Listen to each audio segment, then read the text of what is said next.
오늘 말씀은 잠언 14장 26절에서 35절입니다.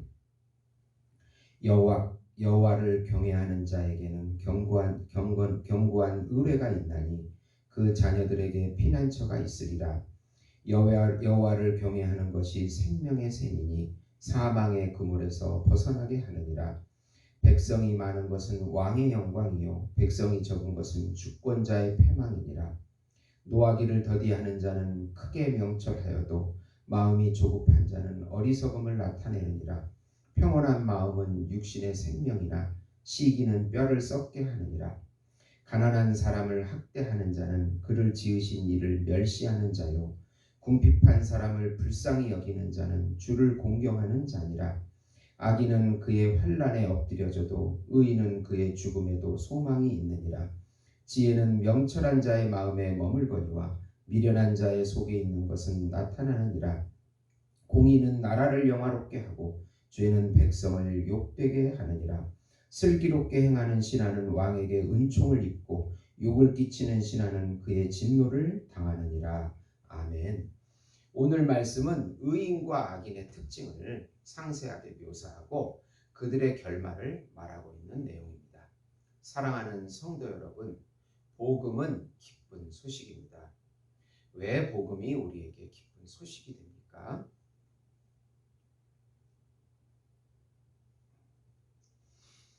하나님께서 정하신 한 분, 하나님께서 준비하신 한 분, 우주적인 메시아이시고 우주적인 왕이시고 우주적인 제사장이시고 우주적인 어린 양이시며 참 인간이신 예수님께서 죄와 사망에서 우리를 해방시켜 주시고 사단에게서도 해방시켜 주시고 세상에서도 해방시켜 주시고 율법에서도 해방시켜 주시고 자기 자신에게 갇혀 있는 사람들도 해방시켜 주신다. 그래서 영원한 자유를 누리게 해 주신다는 소식이기 때문에 기쁜 소식입니다. 예수님께서 십자가의 죽음과 부활로 하나님과 인간의 관계를 다시 회복시켜 주셔서 영원한 생명을 주시고 영원한 안식을 주시고 영원한 평강을 주시고 영원한 사랑을 주시고 영원한 기업이 되어 주신다는 영원한 행복이 되어 주신다는 소식이기 때문에 기쁜 소식이 되는 것입니다. 지금 여기서부터 예수님이 주시는 모든 것을 누리게 해 주시겠다는 소식입니다. 예수님께서 우리의 세자와 참자가 되어 주셔서 하나님의 모든 것을 누리는 새로운 피조물이 되게 해 주신다는 소식이기 때문에 기쁜 소식입니다. 이 기쁜 소식을 믿음으로 누리시는 성도 여러분이 되시기를 예수님의 이름으로 축원드립니다. 우선 이 세상에는 하나님을 경외하는 자와 그렇지 않은 자로 구분합니다. 잠언은 의인과 악인의 기준, 지혜자와 미련한 자의 기준을 하나님에 대한 태도에 달려 있다고 말씀합니다. 하나님을 경외하는 자는 항상 창조주 하나님을 기억하고 그 앞에서 겸손하고 약자를 돕는 마음으로 살아가는 사람입니다. 하나님을 경외하는 자, 하나님이 인정하시는 자가 바로 의인이 되는 것이고, 의인이라는 것은 예수님을 믿고 하나님이 준비하신 메시아, 그분을 믿고 신뢰하는 자가 의인이 되는 것입니다. 반대로 하나님을 경멸하는 자, 하나님의 뜻을 무시하는 자가 악인이 되는 것이고, 결국은 악인은 자기를 믿고 자기를 신뢰하는 자가 되는 것입니다. 하나님을 경외하지 않는 자는 하나님의 존재를 부인하고 자기가 왕이 되어서 자기를 위해서 살고 자기를 신뢰하는 자이고 또 이웃을 학대하는 자가 되는 것입니다. 이웃을 학대하는 그 사람은 그들을 만드신 하나님을 결국은 무시하는 행위인 것입니다. 두 번째로 지혜자는 겸손하고 의로운 자요 미련한 자는 교만하고 악한 자입니다. 지혜자는 자기의 부족함을 알고 겸손하고 타인의 충고를 받아들이고 이웃에게 은혜를 끼치는 사람입니다. 지혜자는 하나님 앞에 하나님을 인정하기에 하나님이 주권자 되시고 하나님이 섭리자 심판자가 되심을 인정하기에 자신이 하나님 앞에 겸손한 특징이 있습니다. 그는 삶의 형통함과 면류관을 얻게 됩니다. 그러나 미련한 자는 하나님을 무시하고 하나님의 창조주 되심을 인정하지 않는 자이기에 자신이 신이 되어서 교만한 특징이 있습니다. 미련한 자는 자기가 왕이 되어서 타인의 충고를 거부하고 자기 마음대로 살아갑니다. 쉽게 악에 빠져들고 이웃에게 화를 내고 악영향을 끼치게 되는 것입니다.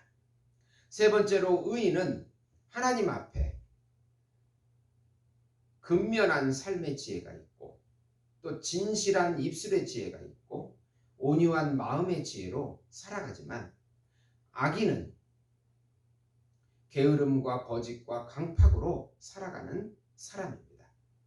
의인은 하나님 앞에서 근면함과 성실하게 살아갑니다. 입술에서도 진실과 정직을 말합니다. 하나님이 보고 계시기 때문입니다. 지혜자는 입을 다스려 진실을 말하나 미련한 자는 교만하여 입을 제어하지 못하고 거짓과 어리석음을 나타냅니다. 온유한 심령으로 사랑합니다. 그러나 악인은 게으르고 불성실합니다. 악인은 하나님을 무시하기 때문에 자기를 믿고 살아가기에 두려움이 없습니다. 입에서는 거짓과 부정직이 흘러나옵니다. 마음에서는 강팍함과 미움으로 살아가게 됩니다. 네 번째로 하나님께서는 결국 의인을 축복하시고 악인을 저주하십니다. 하나님께서는 의인과 악인의 삶의 과정과 결과에 모두 관여하십니다. 의인은 그 안에 계신 예수님의 의로 인하여 자신과 공동체를 유익하게 하여 축복을 받습니다. 악인은 자기 자신의 의로 살아가기에 악과 미련함으로 인하여 결국 자신과 공동체에 해가 됩니다. 결국은 망하게 됩니다. 의인은 고난 가운데서도 하나님께서 결국은 이기게 하십니다. 사랑하는 성도 여러분, 우리 신자의 존재 의인은 우리 안에 계신 예수님이십니다. 예수님께서 우리 참 자아이시고 새 자아로 우리의 길과 진리와 생명이 되어주십니다. 하나님의 영의 인도함을 받고 사는 사람이 의인이요 하나님의 모든 것을 누리는 새로운 피조물이 되는 것입니다. 로마서 8장 9절 10절에 보면 만일 너희 속에 하나님의 영이 거하시면 너희가 육신에 있지 아니하고 영에 있나니 누구든지 그리스도의 영이 없으면 그리스도의 사람이 아니라 또 그리스도께서 너희 안에 계시면 몸은 죄로 말미암아 죽은 것이나 영은 의로 말미암아 살아있는 것이니라. 아멘. 사랑하는 성도 여러분, 이 어려운 시대에 우리가 믿을 것은 오직 예수님이십니다. 그동안 자신을 믿었고 자신을 신뢰했던 모든 죄악을 다 내어버리고 우리 길과 진리와 생명 되신 우리 예수님만을 쫓아가고 그분의 말씀에 순종하고 그분의 영을 누림으로 매 순간 승리하시는 우리 예수목장교회 성도 여러분이 되시기를 예수님의 이름으로 축원드립니다. 기도하시겠습니다. 하나님 아버지 감사합니다. 날마다 우리 안에 싹트는 절망과 좌절과 미움과 불신과 이 모든 것들을 예수의 이름으로 쫓아내 주시고 소망과 사랑과 믿음과 신뢰로 살아갈 수 있도록 성령을 충만하게 해 주시옵소서. 예수님의 이름으로 기도드리옵나이다.